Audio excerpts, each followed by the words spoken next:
Minden tanulás. Az, hogy most hogyan bánsz magaddal, azt is megtanulod a szeretteidtől, a környezetettől gyerekkorodban.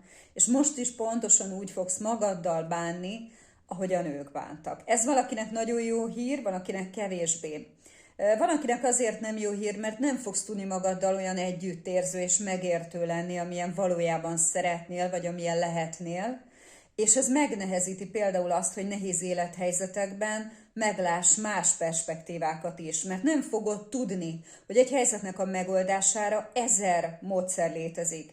Ha eddig nézted jobbról, nézhetnéd balról. Ha eddig nézted fentről, nézhetnéd lentről.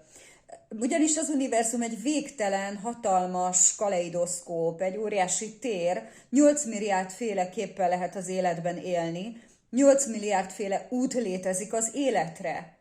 És amikor veled mondjuk túl szigorúak voltak gyerekkorodban, vagy a környezeted, a tanáraid, akkor megtanítottak téged arra, hogy a veszélyre koncentrálj, hogy az akadályokra, a veszélyekre, és fogod lesni, és attól fogsz félni, hogy mit ronthatsz el, milyen következményei lehetnek annak, ha most hibázol.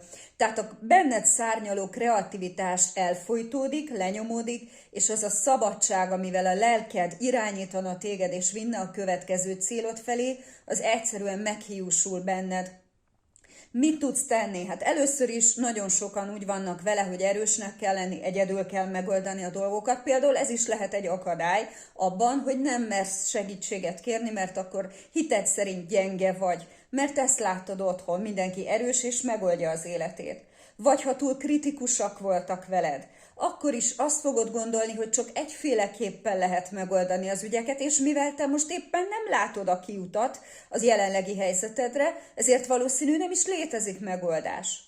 Na, a kreativitás felszabadításának megvan a lehetősége benned. Például azzal, hogy a benned lévő kisgyereket fel tudjuk szabadítani, mert ő az, aki játszik, aki nem ad akkora tétet a dolgoknak, és azt mondja, hogy megpróbálom ezen az úton, ha nem megy, majd megyek egy másik úton. Vagyis nincsen valódi veszteség és hiba, tanulás van, egy életen át tartó hatalmas kaland és tanulás.